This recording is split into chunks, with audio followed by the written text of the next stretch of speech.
Hey everybody, it's me, Derek, the Chocolate Botanist. I am so excited to be here today at the Dirt on Gardening podcast. I am ever so excited for the guests we have and for the general vibe we're going to have. Now, I know y'all are used to seeing that Andre, okay? I know y'all are like, where is his face? Why is your face here in place of his? I know you're saying that. Those of you who are listening are like, we're used to listening to Andre's voice because we are on Spotify, we're on the Amazon podcast, we're on the Apple podcast, we're on almost every place you can get a podcast, right? But you are going to see the Andre real soon. As a matter of fact, you're going to see him right now. Ooh, there we go. We got Andre in the building. And then we're going to have Gray in the building shortly. Looks like I'm having some technical difficulties on my end, but they should both be on stage now. There we go. There we go. How goes it, gentlemen? It is going well. Now, there we go. Let's make sure this is going good. Boom. Yeah. So it's good to see y'all. Okay, so how were your weekends? Come on, tell me what you do this weekend, guys. Well, I had my workshop this weekend, the workshop that I hold here every year. This was the 5th annual workshop. The turnout was not as great as we would have liked because I had a whole organization coming and they had 10 people they were bringing. So we had 20 people on the list. And I was like, I had to tell people, no, we're full. We can't take any more because it's not 1,000 acres. It's half an acre. And the school canceled on me. They had something come up, so they canceled. So that was 10 people gone. Then 4 other people canceled for various reasons. I had 6 people here, but we got a lot done. We did a lot of mulching. We're chopping down trees. We're transplanting trees. It was a full day. We had a good time. I'd like to thank Chip Drop. GetChipDrop.com is one of our sponsors. They sponsored the whole event. They gave us hats. They gave us a little money for refreshments. So we had a lot of extra refreshments the other day, but we had a good time. It was a really good time. Nice. That's pretty good. I mean, even though, unfortunately not everybody making it still sounds like it was a good time. And yeah, big shout out to Chip Drop for sponsoring that event. That's pretty cool. Well, how was your weekend? Okay, my weekend was phenomenal because the debut of our brand new show called From Scratch in partnership with Home Depot and Epic Gardening just debuted on Friday. So that first episode is available on Home Depot's website. And, it was an amazing show. And I finally get to see the footage because, I filmed it back in October and it came out amazing. And so I'm just so happy that the show is launched. This Friday, episode 2, every Friday, episode 2, all 8 episodes will be coming out throughout the next 8 weeks or so. So make sure you check it out. Make sure you support your favorite urban gardener because I'm the most important one there. That was awesome, man. Congratulations. I know what it's like to film something and then 6 months later it comes out and you don't even remember the whole thing. You don't even know what it was about or whatever it is. That's right. Eric, how was your weekend? Hey, my weekend was great, but my internet is not. So I'm going to be dipping in and out of here. I went and did some stuff at the NC General Assembly's event. So I was invited to be able to speak to the female representatives of the General Assembly. I went to Plant Mania this weekend here in Raleigh. We came back, had a beautiful time there, showing my personality and everything. And overall, I had a phenomenal time. It's been a beautiful day. Nice, awesome. Dude. That is awesome. Andre, you mind if I actually do something? Because, we are a community-driven channel here with the Dirt on Gardening podcast. And I want to recognize just a few of our members that are just phenomenal members that really give us a lot of support. One being at Robert Fleck over on YouTube. He is a champion of the replays on the show. He always has very good comments, good feedback for us about the garden and everything. So thank you, Robert. You are awesome. Also, I want to mention Death Kiss Miss. She is also a huge contributor to the show, supporter as well as Unique Gardens, if I'm saying that right, because she is all about team replay. So if you don't get to see the show live, watching us on replays and commenting, we go through and we read all of those comments. We appreciate your support. That is awesome. That's awesome. Now, I did one more thing this weekend. What's that? Well, it was actually Monday, but I was off, so I count it as part of my weekend.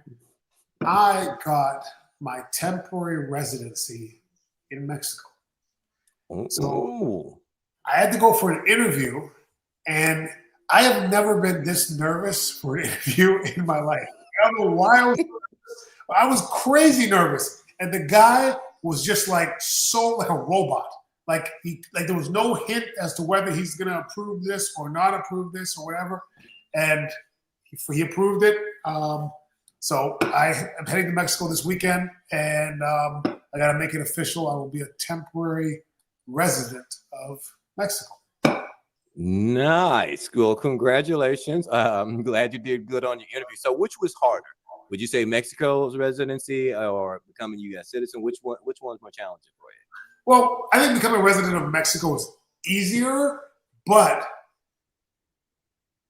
it was more stressful.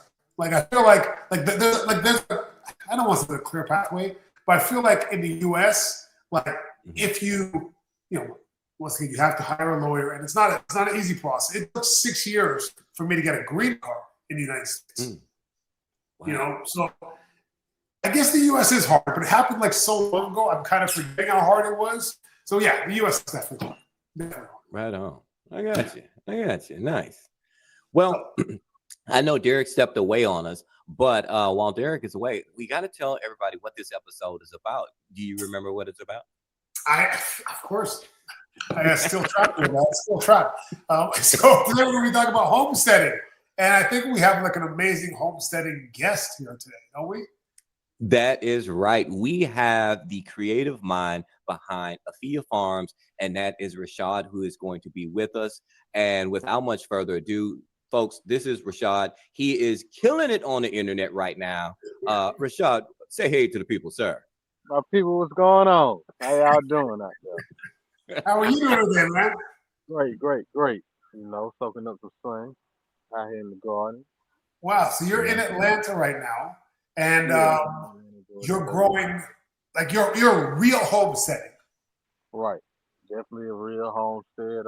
We try to live off everything that we have. We still, eat out and gotta go grocery shopping a little here and there, but the plan is to get away from that as much as we possibly can. So we got everything. Because homesteading is way harder than people think it is. Right. Yeah. I think a lot of people get the idea that, I'm just going to grow some stuff and I'm never going to the grocery store again. That's the idea, but then you got to learn how to store everything. That's probably the harder part of it, learning how to, store and can and put the potatoes up so they can last and not start rooting too early so you can have them throughout the cold season. So that'll probably be the harder part of it, storing. But right on, because comes along. Because you have animals too. I mean, you're not just growing fruits and vegetables and so forth. I mean, you're out there. You have meat animals, right? Like what all animals do you have? Because look, last night I was watching your last YouTube video, and I saw you had a horse walking behind. I'm like, man, my man got a horse. I need me a horse. I keep saying I want a horse. A horse somewhere out here. It ain't no meat horse, but it's a horse. We got rabbit for meat. We have sheep.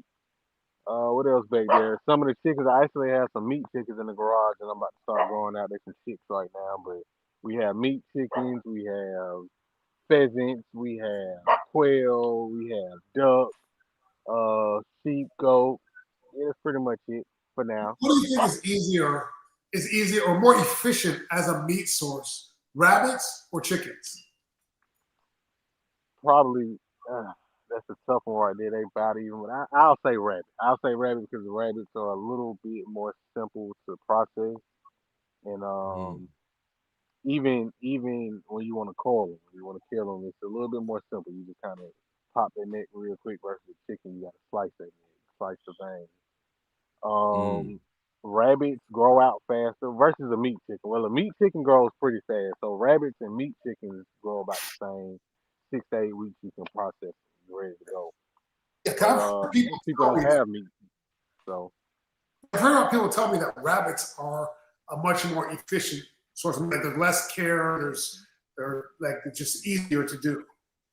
Right. They don't make no noise. They need less space. So, yeah, I go with rabbits, and it's high protein. So I definitely go with rabbits. And then something else to consider too is when your chickens, and I'm pretty sure you know this all too well, everything eats chicken. So you have all the predators coming after them birds. Definitely. Luckily, we don't have too much of a predator problem. Like I see a lot of hawks, but we don't deal with, like, a lot of people deal with fox, and I don't want to speak on raccoons, so I don't want to start coming. But we don't deal with raccoons as much, so we got it down pat pretty much for now. See, that's awesome. Cause see, out here at my place out here in Texas, man, I got everything you can think about: possums, skunks, raccoons, armadillos, bobcats. I had a bobcat that completely wiped out my flock. I had 8 lavender opportun, and I mean that bobcat was coming to me like I was Popeye's chicken, and he was cleaning me out. Oh, so you seen it happen? No, I would always come and catch the feathers in the morning, but the last morning, okay, I did catch them the last time. And this, okay, so I named my birds, and I know you're not supposed to do that, but they were Ike and the Ikeettes, from Ike and Tina, right? And Ike, my rooster, I seen him actually get plucked by the bobcat. And just so everybody know, I actually do have weapons around the house, and I had my weapon on me, but I was like, I didn't want to discharge it at that early in the morning, but yeah, he got Ike. I'm like, Ike, you supposed to be the rooster. You supposed to fight him, bro. What are you doing? Protect me. You didn't kill. Yeah, he sacrificed his life. Wow. So how long have you been homesteading for? Well, homesteading just about a year and a half now. Something like that. Okay, so you're relatively new to it. Yeah, we new to the homesteading world. But gardening, I'm still pretty new to that too. With gardening, I've been doing gardening for about 4 years now. Yeah, and bobcat. So yeah, houseplants was my thing. Okay. So wait, Andre. See, we got another coming over into the houseplant world. See, man, you need to come on over with us, man, in the houseplant world. Yeah, I'm in the food plant world. I'm not in the houseplant world. But oh shoot, you just threw me off. I'm sorry. I threw you off your game, man. See, you need to come on. So how much of what percent of your food do you think you're growing yourself now at this point? Close to half of it. This to be probably our best year right here. Right. When it comes to being pretty much self-sustainable, this would be the best season right here because we prepared. Before now, it was more trial and error and kind of learning, growing things like radish. I don't eat radish, so growing just growing. I was just learning and just having fun with it. Right. Versus now, we came in with a plan. Right, so, you don't know what grows in your yard too, right? Because some things might grow down the street, but they might not grow well in your yard. That's definitely true. I didn't have a success with squash out here yet. I'm gonna figure it out though, because that's what I do. I'm gonna figure it out. I'm gonna see what's stopping me. But the squash was one of the ones that it didn't do good for us over here. Was it them squash vine borers that got you? Yeah, a lot of squash bugs, and they look like they're gonna do something, but they never fruit. They just get a lot of nice, pretty leaves, and they start vining, but they never fruit. But I never get vegetables. I have a problem with squash here too. I tend to get a lot of like almost like the mold and the graying of the leaves. Yeah. It'll start off great, and then all of a sudden it just starts kind of trickling a little downhill. Occasionally I'll get a squash, and then squirrel will come and eat it when it's a golf ball size. And I'm like, why am I growing? I don't like squash. Why am I growing this for? Oh man, I love me some squash. Oh yeah, powdery mildew. That's what you're talking about. Urban backyard homestead. He said it's powdery mildew. But with that powdery mildew, all you got to do is mix up a little bit of baking soda, like a teaspoon of baking soda and water, and spray that on your plants, and that'll actually cure a lot of that powdery mildew if you can catch it early. Yeah, I have to pay more attention to it. Yeah. I do have a couple squashes planted this year, so we'll see. I will pay attention to them. And squash is such an important crop for homesteading too, because you can store it. Yeah. Right. There he is. Derek's back. Back. Great. You Are you know, good? speaking of stored, I think we are, and I hate to cut in because I've been gone, right? I've had internet troubles. I had to restart my computer. I had to pray over it. I had to threaten my computer that, You had to I was exercise the demons. I had to exercise the demons and threaten that I would bury it on one of the Oh, yeah, millions my of mind. acreage that Andre has. But I want to talk about this beautiful product here. I hated to cut in to talk about Retain. It cleans, it lubricates, it sanitizes, it stops rust, and it does all of this additional good stuff. When you are trying to get rid of your squash borers, right, and you're cutting them vines and you're trying to take care of your plants, you need this product. The ticker is right here now showing you where to get it at. It is at the retainspray.com or the Walmart or the Amazon.com. This beautiful spray we use, a phenomenal sponsor that you should be sure to check out today. Let's keep the conversation going. Right on. And now let you guys know in the chat over in YouTube, we have some fellow ATLians up in here. Supreme Shoe Diva. Supreme Shoe Diva has been a long time supporter. I appreciate you seeing you again. It's funny because for this episode, I almost put my Outcast shirt on. I don't want Big Boy Andre to come after me like, I ain't got no money. Don't sue me, man. But I ain't got no money. Georgia Tech hat. But yeah. So homesteading. Go ahead. No, I was just gonna say, so homesteading. So okay, there's a lot of people who want to get off into homesteading. I was talking to a guy out in Montana on TikTok, and he was telling me like, yeah, a lot of people want to come out here and homestead, but like the winters out here will literally kill you. So like he's like one of my neighbors, he was like, look, I'll save you this first season, but second season it's on you. So what would you say? You being kind of fairly new, but kind of learning the ropes on homestead, what is some of the things that people need to really think about if they're considering, going homestead? Great question. You want to think about you want to plan it. That's first thing. You want to plan. You want to understand what do you want to kind of eliminate first, and be able to produce for yourself. That way you can focus on one or a couple things and not just be spread it out so thin. So that'll be the main thing. Kind of focus in on one or two things and learn that, and then as time go along, you'll start picking up everything else. So, for example, like I said, I started with houseplants. So houseplants, as soon as I started gardening, I was pretty good at it just because I was good at houseplants. I learned everything about my soil and growing and light, watering from a houseplant. So when we started gardening, it was easy for me to learn how to garden in containers and garden in small spaces like that. That's why I love preaching about that. Because I started in a super small space. And then after that, they just took me to chickens. And those were my first two things. So with me just starting slow like that, I was able to learn a lot more and then give myself time to research later on.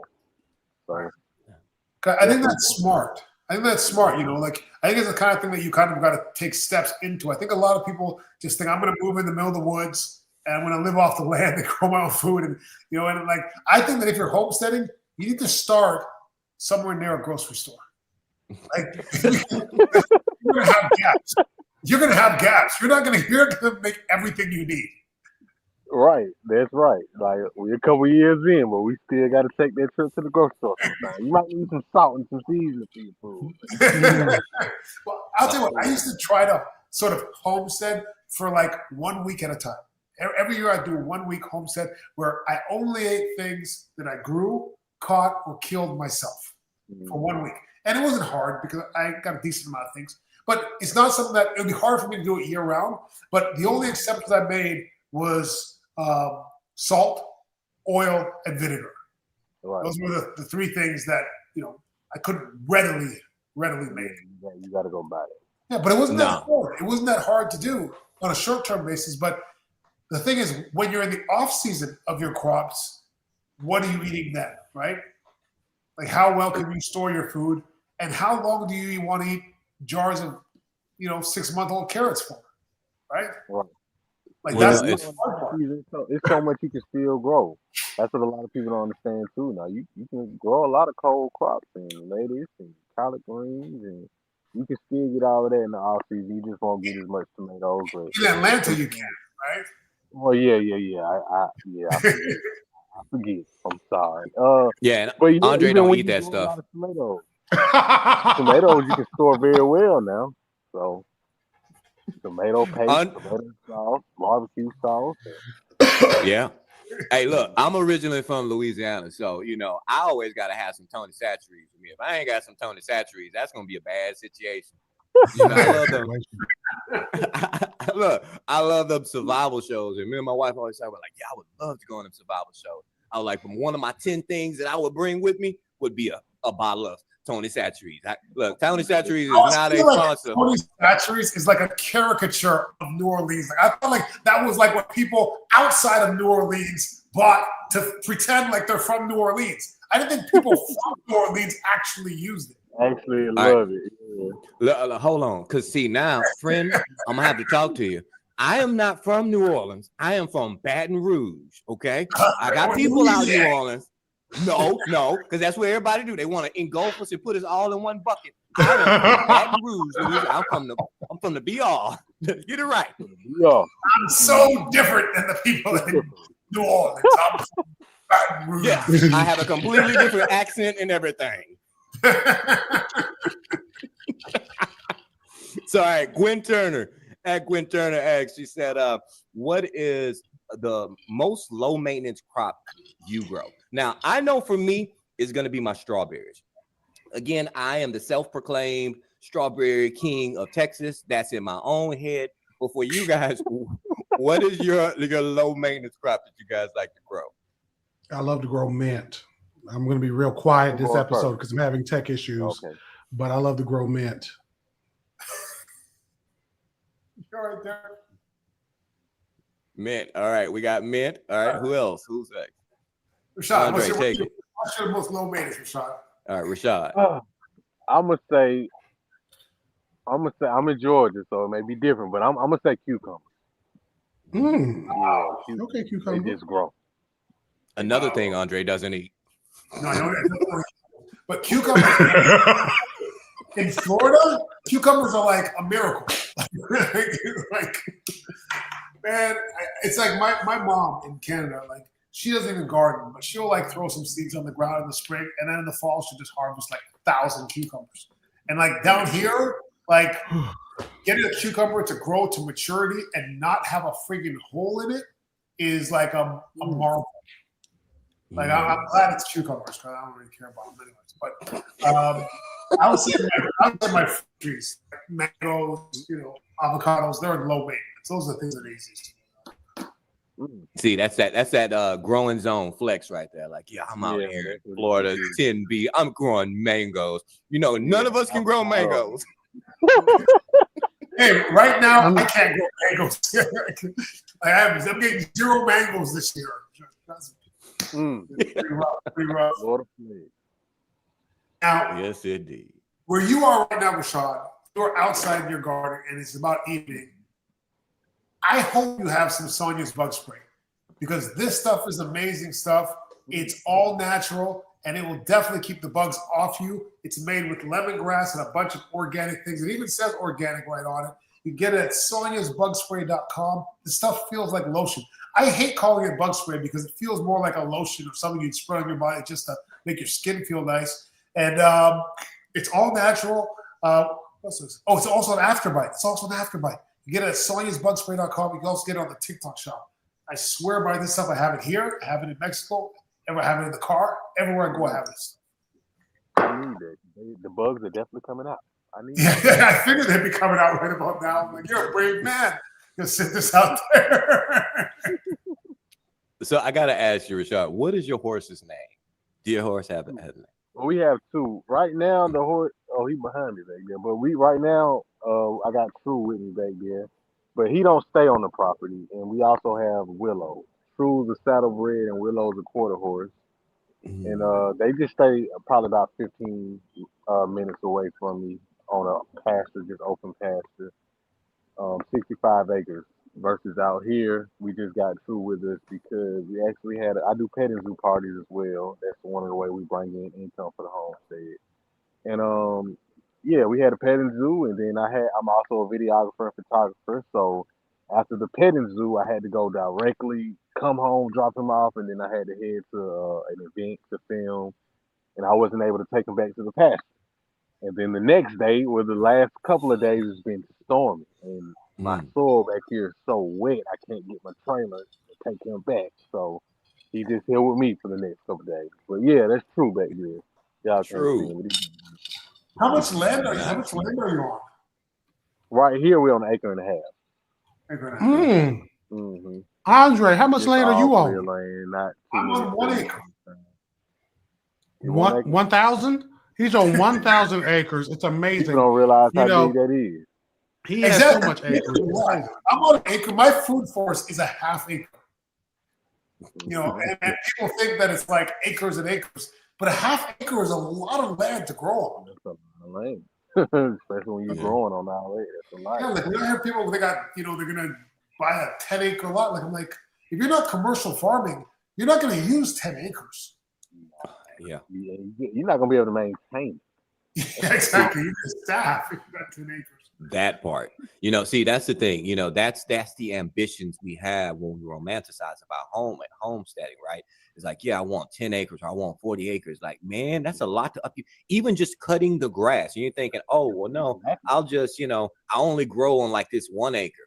But what you gonna do with the rest of it? It's gonna be ridiculously overgrown. You got to go out there and cut it. You got to maintain it. Or you're gonna put fencing up. You know, what are you gonna do? And one of the things I love that you mentioned, what'd you say? You can hunt it. You can hunt it, and if you got goats, right? If you got goats, you're gonna let them goats out there, but you gotta figure all those things out. Now, one of the things I love that you said is that you're a videographer as well. I think that's another thing a lot of people don't consider when you're homesteading: revenue source. You still have to have revenue source. I mean, because what do you do when a horse gets colic? You need to go and take them to the vet. What do you do when one of your pigs maybe is sick and you need to go get some antibiotics? You need to have a revenue source, right? Absolutely. Yeah. You know, You people can't. estimate all that's involved in this. You can't just jump into it, and like I said, a lot of people do feel like, okay, homesteading is kind of like living off grid. It's a different. We still got bills to pay. You know, we still, like you said, we got to feed all these animals so they can feed us. And even when we container garden a lot, I got a few things in the ground, but container gardening, you got to be able to afford soil, and so you definitely got to bring in the revenue. You can't just jump into, maybe later, but you can't jump into it thinking that it's just gonna kind of take you off free. And that's where a lot of people I think get a little disappointed in gardening is they think they're going to just start gardening to save money. It's a long way in before you're actually saving any money, if you get to that point ever. There you go. Yeah, you spend a lot of money. I spend a lot of money, God, but I love it though. So That's the best reason to homestead. It's because you love it. Oh, Big Wheel Dog says my entire lot is a 1/4 acre. Got a ton of containers for growing and a husky for digging holes. Hey, I love huskies. A big dog for digging holes. That's what I'm talking about. But you're right. You know, you can grow a lot with just a 1/4 acre. You know, it's that fantasy when people think, oh, I need to have all this.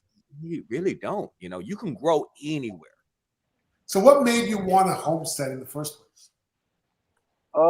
it's honestly the peace. Honestly, like I'm from Clayton County, which is like 10 minutes south of Atlanta, the South Side, and I grew up more so like I'm a videographer. I shoot a lot of music videos, not so much more now that I do events, but fast life. You know, Atlanta's a fast city, and the culture is big here, and you know, everyone's a celebrity in Atlanta, and it's just things can get real fast out here. For me, like my mama passed when I was 17 years old, so for me, that's been my lifestyle. Like since I was 17, I'm trying to move with everything, move with the crowd, and keep up with things. And when I started keeping houseplants, I love telling people that like houseplants. It kind of really changed my life with houseplants because I don't know what plants to do, but it's like they give off something that just give you a sense of peace, man. It's therapeutic. Seriously, it's therapeutic. And I just had my house, and I stayed in Lakewood. If you're familiar with the Atlanta area, I stayed in Lakewood and had me a small space, and I had a house, and I just wanted a lot of plants. I had a 2 bedroom, 700 square feet house that I was renting, and I wanted plants everywhere. I was depressed, and I wanted plants. And from those plants, learning how to grow, and I was propagating plants. I was going to like doing the same thing you all do, going to plant conventions. I still do. I love them. And going to these plant conventions, propagating and selling plants, and that made me feel like, you know what, I can grow me some food. I can do that. And me growing food, it just slowly transitioned. Then I grew some food. Now I was growing me food, and I was really into gardening. And I said, you know what, I need chickens now. When I got those chickens, y'all heard about chicken math. Yeah, I got those chickens, and it changed everything. When I got the chickens, I said, you know what, we need 2 goats. So we started with 2 goats. We just spiraled out. What's chicken math? Chicken math is when go buy 2 chickens. You will see. That's what chicken math is when you go buy you a couple chickens, and they just make you go get more chickens first. That's the first step of it. You're gonna go get more chickens. You're gonna say, you know what, I got 2, but I need 4 more. And then you're gonna get more, and you're gonna find yourself with 10 chickens. And then after that, you're gonna start saying, well, you know what, I'm gonna need me some goats now to go with these chickens. And then you're gonna say, you know what, I need to plant me a garden. And it spirals out. It's a real thing. It needs to be studied. It's definitely a real thing. It's a slippery slope. And it's funny because, yeah, you're absolutely right. The only reason why I haven't brought my birds back after the bobcat is because I'm not trying to feed the bobcat. So once I reinforce that chicken run, I'm going to definitely get some more birds back here. But I'm thinking of flipping the script, and you have something there that I want to actually grow this season or, take care of this season. Well, no, let me lie. My kids are going to take care of the season. That's quail. I do want to get quail because they take up a smaller footprint. And I think it'll be easier for my kids. My daughter's 10 and my son is 7, so it'll be easier for them to maintain the quail. Yeah, quail are amazing. I love quail as well. They not as fun as chickens, I say. Chickens have personality, it seems like, but quail, they give you everything that the chickens give you. You get eggs from them. They have healthier eggs, more protein in their eggs. Some people have like allergy to chicken eggs. You probably can eat quail eggs. Quail are not loud as chickens. Quail take up small space. They probably better than chickens. Honestly, I just love chickens, but quail and then processing quail are super easy. Processing quail are extremely How easy. many quail eggs do you need to make an omelet, though? Quail eggs about 3 to 1 to chicken eggs, so it takes about 3 quail eggs to make 1 chicken egg. Okay, all right. Yeah. But, it's funny. I'm glad you mentioned that because when it comes to chickens, I'm telling you, that guy doggone Rooster Ike, every morning he was out there singing the blues. I'm like, God. And so, it's funny because this goes into what you were talking about as far as planning ahead. I did not plan that chicken coop because I put that chicken coop right by my bedroom window because I was like, oh, I want to be able to hear him in case a predator comes. You found and then another thing. That was a bad move. That was a bad move. But another thing is I like the planning that went into your chicken coop because if I'm not mistaken, you're right by your chicken coop, right? Yeah, I got 3 coops, but yeah, it's behind me. See, I love the way you designed your coop. And guys, if you have not seen on YouTube, it's at Afya Farms. Go check out his chicken coop because it's simple design. It's tall enough for him to walk into, and it's easy access. See, I built mine thinking of the chickens. I'm like, oh, I don't want to make it too tall. Well, you still got to walk inside that mug and clean it out and harvest eggs. So I'm bending over, all crouched over and everything. You had the right plan, man.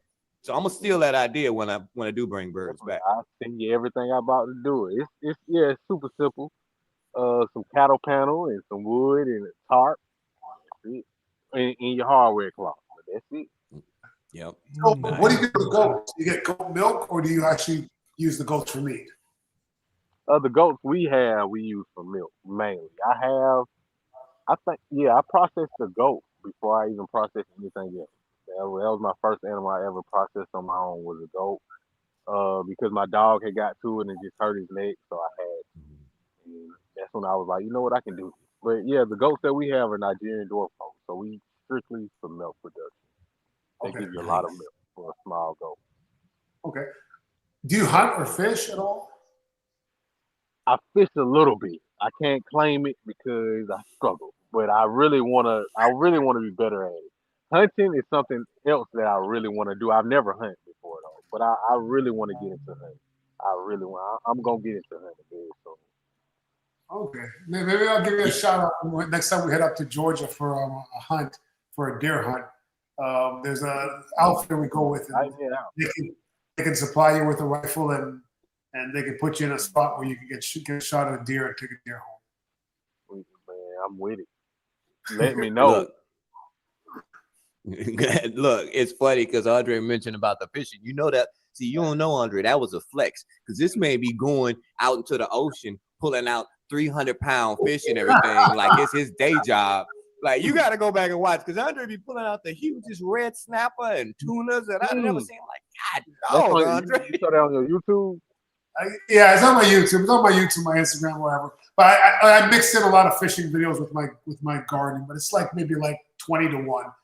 So whenever I do a trip, I'm going to Mexico next weekend, and I got a couple fishing trips lined up down there. So I'm going to film. I got my glasses with the cameras on them. I'm going to make some videos and post them about that. So some fishing content.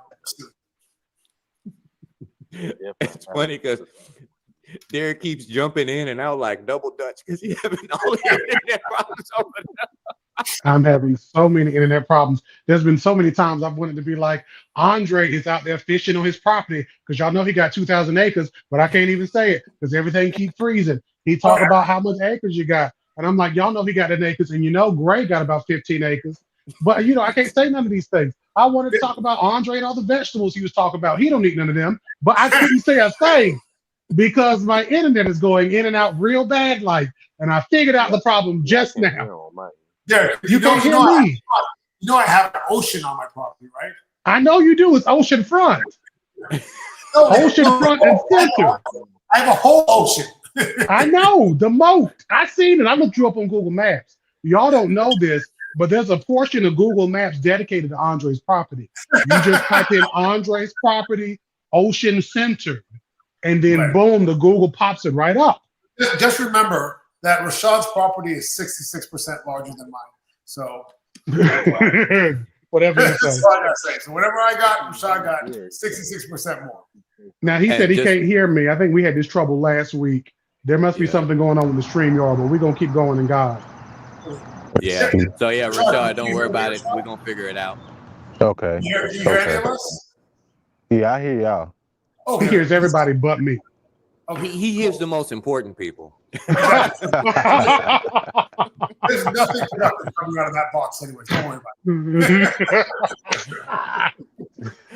it. David says just make sure you wear some bright colors out there in the woods. That's right, because Andre, I don't know, he might try to take a shot at it. Might start looking like a deer. Might start looking like a deer. The places that we hunt generally there's not public lands. So there's not other hunters there, so you don't have to worry. Right. And you're usually don't make me the deer. And you're in a tree or you're in a blind, so you're not walking around hunting. So it's see, but you know what? All right. You got you. So I got a hot take for you. I said this way back when I was like in 11th grade, and I still kind of stand by this. Now I have no problem with people hunting. You do what you do. I'm a vegetarian or pescatarian over here. Meaning my meat source comes from fish. But I will say this: I always feel like hunting is not fair because I'm like, when it comes to hunting, I feel like you should give the animal as much of a chance as you have. So I'm saying you go out there with a Jim Bowie and you go toe to toe with that deer, and whoever wins, 2 animals enter, one leaves. Like a Thunderdome.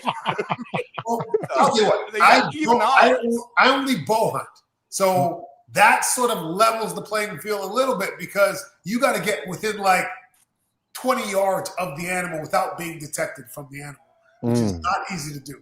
So, more often than not, I'm not going to be the winner of that encounter. But I think that if that's the way that you have to do it to hunt, then in order to buy meat, you should also have the same circumstances. You shouldn't be able to. You shouldn't be able to buy meat from an animal that had no chance of escaping. I agree. No, not at all. Right? Not at all. At least when you're hunting, you're taking responsibility for the animal yourself instead of passing it on to somebody else. And all the animals that we hunt have lived much better lives than the animals that are in captivity that are going to be.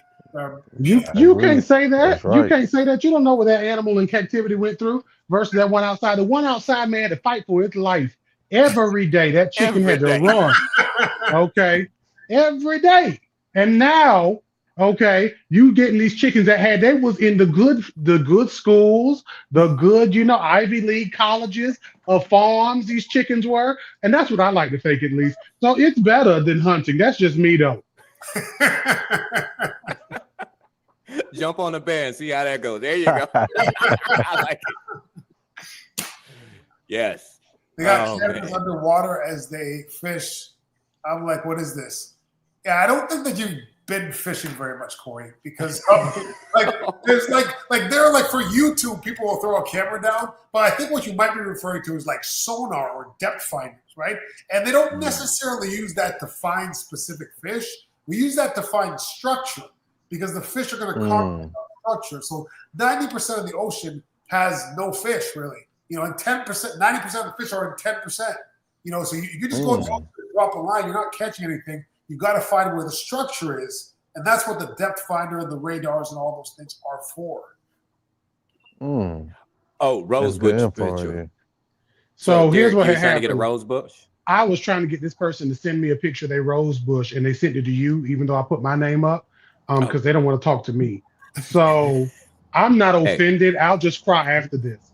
But I'm used to people not wanting me. My daddy didn't either. But when it comes to this rose bush, they just had a problem with it. And between one of us, that you'd be able to help them. It's just like one of the canes is growing and they're trying to see when to prune it. I don't feel like this is the time to prune it, but I don't think they are. So they sent you a picture and you'll be able to help them offline.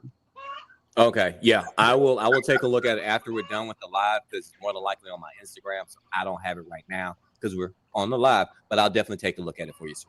No problem. They said they don't know my name, but I put it up there. I did. They don't know my name. They're trying to sound like Alicia Keys.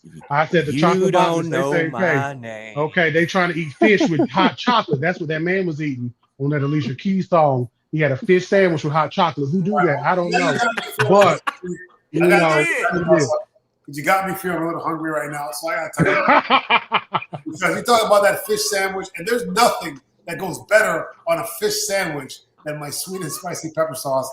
Comes in a hot, and not so hot. You get it at andrethefarmer.com. You can also get it on amazon.com. It's amazing. It's all natural, made with 8 different fruits and vegetables, and it's got pineapple and mango. It's absolutely delicious. Love it first bite. I guarantee you're gonna love it. So it's good food, great. All right. That was so quick. That was so quick. I always like to put a whole lot of time on my own stuff, let's get back to our awesome guests and all the things that he's cool. So what's your favorite, what's your biggest success of anything that you've grown? The thing you're most proud of and most happiest with when you got it? That's a good question. Plants, it'll probably be my house plants, honestly. But if you're saying like the garden, the house plant. Yeah. No, food item. Yeah, food. Maybe the asparagus. Asparagus because it could take a long time for people that don't know. Like asparagus could take 2 years to just build its root system up before it be able to produce asparagus for you. So I think that'll probably be the thing I really enjoy seeing pop out because you had to be patient to wait for that to come. And now that we get it, it's spreading and it's coming. So I definitely will go with asparagus with that one. Nice, I've had people tell me that you have to wait for the 3rd year before you harvest asparagus. Yep, because the first 2 years, that's what it's just building its root system up. So, but then after those 3 years, it'll produce for the next 20 though. Oh yeah, it's it's popping out now. And then at like some of it produces, you'll see asparagus shooting up out the ground. And then some of them we'll just leave and let it go ahead and turn into the fern, and the fern can drop more seeds, and that's how you just keep asparagus just coming. The fern also helps it to soak in, get the nutrients from the sun as well. So that's when the asparagus that come behind it grows, and you got nice, big, healthy. So Yeah, I love I'm proud of that I asparagus. feel like Florida's not great for asparagus. I feel like we're a little too warm for the asparagus because my asparagus, I've had asparagus that's 4 years old. I have some 3-year-old, and I have some that I just planted last year that's coming up. But it always comes up sparse. Like it comes up and it comes up sparse. It's like, like I can eat like 2 asparagus today. And then through. So wait a minute, you eat asparagus? We gotta have a running list of what you eat. So There's you eat asparagus? There's a lot of vegetables that I eat. I don't know why you guys got off on this thing, because I don't like cucumbers because cucumbers are gross. Cucumbers are one of 50 things you don't eat. You've named 1,000 things. You've Right, named 1,000 things. I don't eat all the gross things. You're like, I don't like none of these. These are gross and yucky. I don't eat raisins. I don't eat cucumbers. You don't eat raisins, cucumbers, watermelon, catfish, grits, anything that brings us joy. You don't like any of it. Hold on. I'll eat a watermelon. I'm not crazy about watermelon. I think melons in general are a bit of a lie. They're never as good as they promise to be. But you're right about that. Enough of that. Rashad, I got a question. For you. Can you hear me, Rashad, now? Rashad, can you hear Derek at all? He can't hear me still? Tell me the question. I'll ask you. This is great. So what would I want him to just tell us like some general tips of people who want to go into homesteading, just general homesteading tips. General tips for people that want to go into homesteading. So homesteading, it depends what you want to do. It's like segments or chapters in homesteading. So you may not want to have a bunch of animals, like we have. You may just want to start off with sourdough bread and baking your bread, and that's a form of homesteading. You may want to. Tomatoes are great for homesteading if you want to grow homesteading, because they can make so many different things. You can can tomatoes, and you have spaghetti, you have pizza, you have tomato paste, you have barbecue sauce. So know what you want to do. That'll probably be the tip. Like, know what you want to get in it for. You kind of have to make that decision on your own. Kind of understand what is it that you want to cut out, or what it is that you want to make more of yourself. Soap making can be a form of homesteading. You can get you some lye and you can make your own soap, and that way you just cut out having to buy soap from the store, and you don't know what's in the soap in the store, but you know what's in the soap that you're making for yourself. So it's kind of where you want to start at with it. And a misconception of it is having a lot of space to be a homesteader. That's not true. But the number one question I hate that I get so much is, how do I buy land and how do I get the land? Man, I'm not a realtor. I hate that question. First, to answer the question, you need money, or you need credit, or you need like you need something. You can't get it with nothing. Yeah, but I hate it because when I started, like I said, I was renting. I was in a 700 square foot little super small house, and I was growing me some food. So, those would be the tip. Like, just know what you want to start, and you can do it. You can do it in an apartment. You can homestead. You can start homesteading in an apartment. Rashad, that is the greatest point, because I get the same issue when I talk about permaculture. It's like people think you have to be like pure, like there's a purity test, like you have to be all or none. And it's nice that you said that people can dip their toe in it, right? Or they can do one piece of their life can be homesteading or permaculture or whatever. They don't have to do the whole thing. And I get that question all the time. Like, where in Florida can I buy land? Land all over. Like, but all you gotta do is just get a house with a backyard. That's because they know you got about 3,000 acres. That's why. They're like, can I buy some of your land? Yes, you can buy your land. A tenth of an acre from me. But I think that's the point that that society's kind of at right now, where people will like to collect bits of information. Like, for instance, think of someone collecting a book on homesteading. Like, I want to be a good homesteader, so let me find all these books on homesteader. but they never cracked the backs of those books actually even open to read them. So it's like, we romanticize and we fantasize about it, like, oh, I would do this, oh, I would do that. Like, that reminds me of this, one of my favorite shows is a show called Homestead Rescue. Love Homestead Rescue. The Rainey family is hilarious to me. I gotta check it out. Okay. Oh yeah, it's on Discovery. It's a great show. All the family members are actually on Instagram too. But anyway, this is not a promotion for the show. They are not a sponsor, but they should be. I digress. Yeah, so they went to this one season. They went to this guy's farm, and he said, "Oh, this is a hobby farm," because he had all these animals here, but he hadn't processed any of them. He was like, "Oh, well, this is a hobby farm for YouTube." Like, hobby farm? It was so funny because the dad's response like, "What's that?" Like, "Nah, you supposed to use everything at a farm. Either you using it for milk or for so everything has a job in the farm. I've never heard of a hobby farm." Right. Yeah, everything definitely got to have its purpose out here. We can't put it on the feed bill for nothing. So, well, you didn't mention it's a show, and I know this is a little off topic, but have you guys seen or heard of this dinosaur show that Morgan Freeman is what's the word? Morgan Freeman is the voice. Narrating. You guys heard of that show? I have, but I haven't watched it yet. I've been hearing a lot about that show. I don't know. I like dinosaurs. Go ahead. Well, I'm just going to say, I love Morgan Freeman and everything and don't want to steal any work from him. But if people need someone for narration, always contact your local urban garden with Gray. I'll be happy to do it. I'll tell you what. And chocolate botanist. Dinosaur stuff. You can narrate some dinosaur stuff, definitely.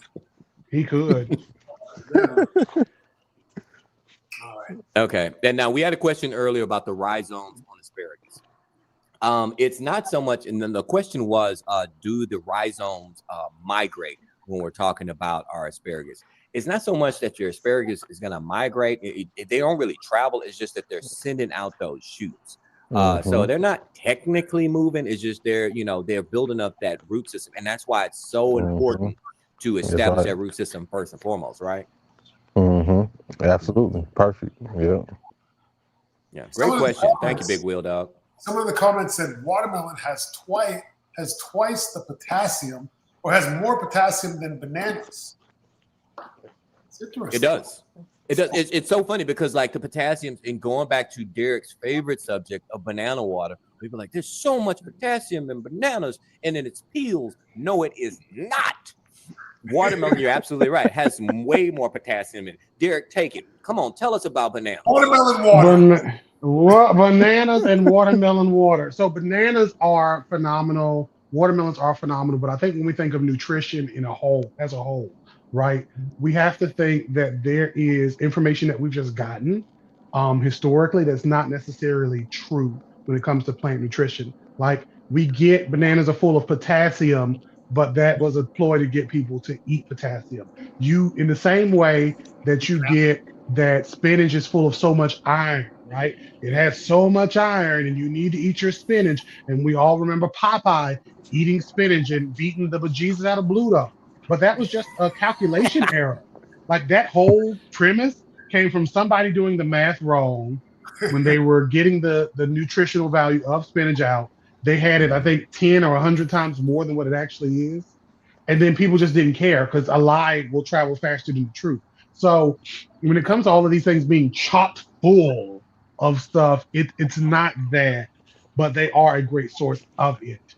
But even then, that is for us as people eating it and not for your plants. So please don't make banana water because that doesn't help you at all. But also, people say these things like that's gonna make me eat something that I don't like. Like, am I starving of potassium? Like, they got potassium. I'm getting more watermelons now. I can taste the potassium in it. No, but you know what? Go ahead. I grow watermelons, so I grow some watermelons, and I'll eat a watermelon. I have no problem eating a watermelon. Just not one of my favorite fruits. Not a top 20 fruit for me. Well, we're growing melon over here because my kids, they said, Dad, we want to grow some melon. I was like, here go your seeds. Go ahead and plant them. So I've got my kids out there growing their melons. But you know what?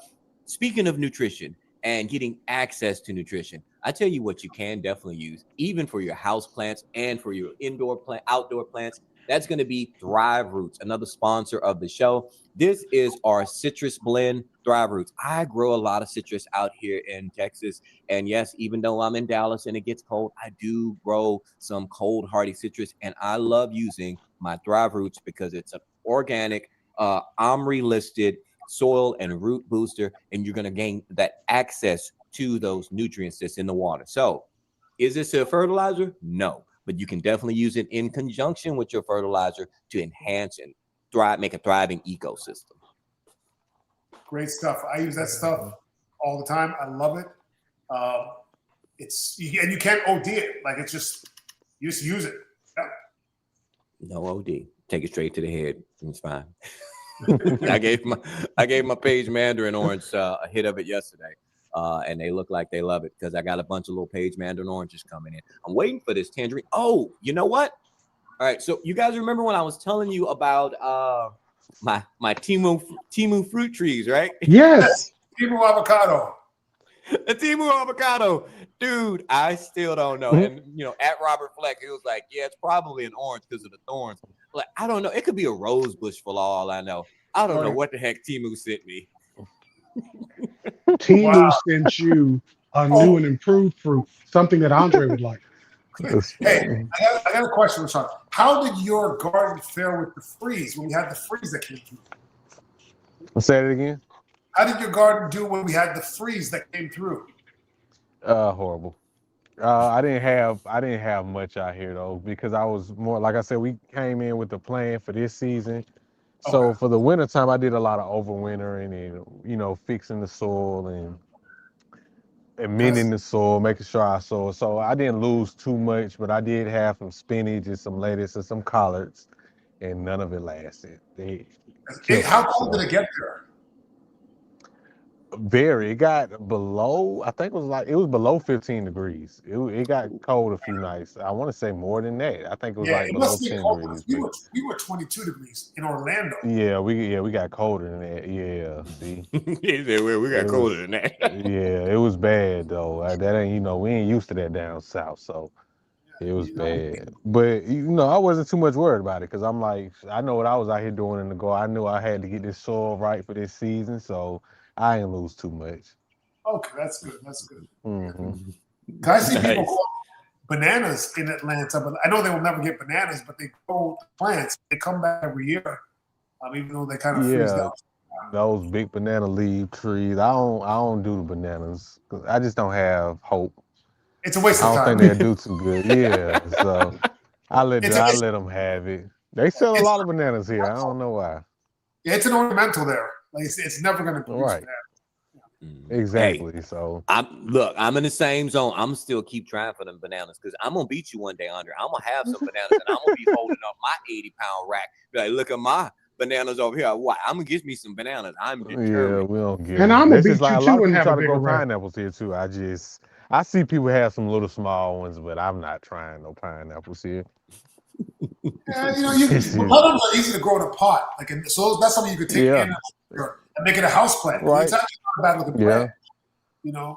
It just don't produce big in the house. Maybe not. I'll tell you what, it'll be the best pineapple you ever had in your life. Yeah. I got all right, so 30 pineapples all flowering right now. Florida flakes. I have a question for you because Andre said, he only wanted to hear about your food. And so me and Derek, we here for your ornamental, for your houseplants too. Like, so what's your favorite houseplant, dude? My stairs. I love my stairs. My favorite one would be the elbow. Just because I wanted it for a long time and I finally got it. And then when I got it and I was propagating it and selling it and chopping off from the mother plant and making good money from it. So I love my elbow. Nice. That's what's up. We are out of time. I love philodendrons too. I love houseplants, man. See, y'all, that's a rabbit hole right there. I talk about houseplants. So y'all gonna have to bring me back and we just gonna talk about houseplants. We need a houseplants episode. Yeah, we man, do need to have a houseplants, episode. man. Philodendrons, those are some of my favorites. So I love them, man. All types. I'm not a big right. succulent fan, but I'm not a big fan. I love leaves, you know. So Yeah. yeah. So with All right, that being said, guys, we are bringing Rashad back on so we can have a Absolutely. houseplant episode for sure. Oh, Andre, take it yeah. away. Rashad, thank you so much for being here. We really appreciate you. Good luck with all your future endeavors. I'm really excited about what you're doing, man. It's awesome. I'm going to follow you. How can people follow you? Make everybody follow you. How do they follow you? Follow me on Insta. Look, I'm down here playing with Coco. That's the dog. Y'all keep seeing me reach down. But you can follow me on Instagram at MoneyTreesATL. That's what you see right next to my name. And everything else is at Afya Farms. So YouTube at Afya Farms, TikTok Afya Farms, Facebook, everywhere else Afya Farms. But Instagram at MoneyTreesATL. All right. I'm going to follow you on. everywhere. All right. Thanks a lot. Anything to say, guys? All right, guys. We'll talk to you again next week. All right. Thanks for watching, guys. All right. All right, y'all.